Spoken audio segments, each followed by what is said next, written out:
অত্যন্ত শোকাবহ দিন।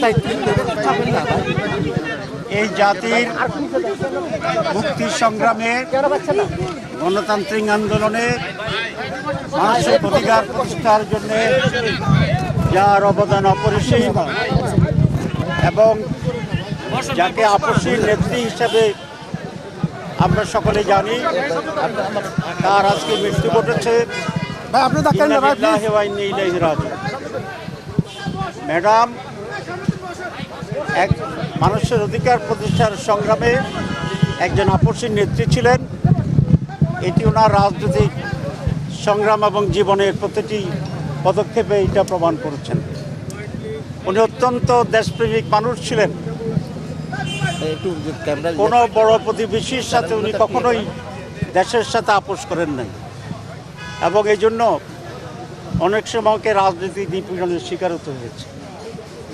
আজকে পুরা জাতি ঐক্যবদ্ধভাবে, প্রশ্নহীনভাবে এই মহান নেত্রীর প্রতি শোক জানাচ্ছে এবং শ্রদ্ধা জানাচ্ছে।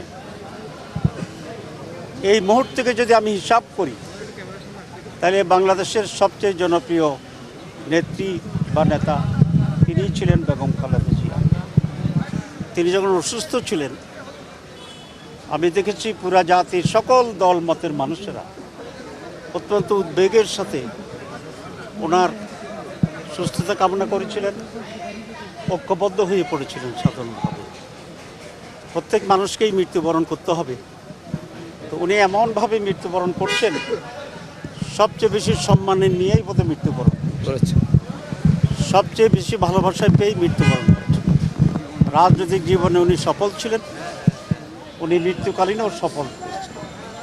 আমরা আল্লাহর কাছে এই মোনাজাত করি, আল্লাহ যেন তার গুনাহ-খাতা মাফ করে দেন, ওনাকে ক্ষমা করেন এবং ওনাকে জান্নাতুল ফেরদৌস দান করেন। ওনার যে জাতির প্রতি ওনার যে নির্দেশিকা ছিল, দেশপ্রেম, এটাকে অনুসরণ করে এদেশের মানুষ এই দেশের প্রতি, জনগণের প্রতি তাদের দায়িত্ব পালন করবে, এটা আমি আশা করি। সবাইকে ধন্যবাদ।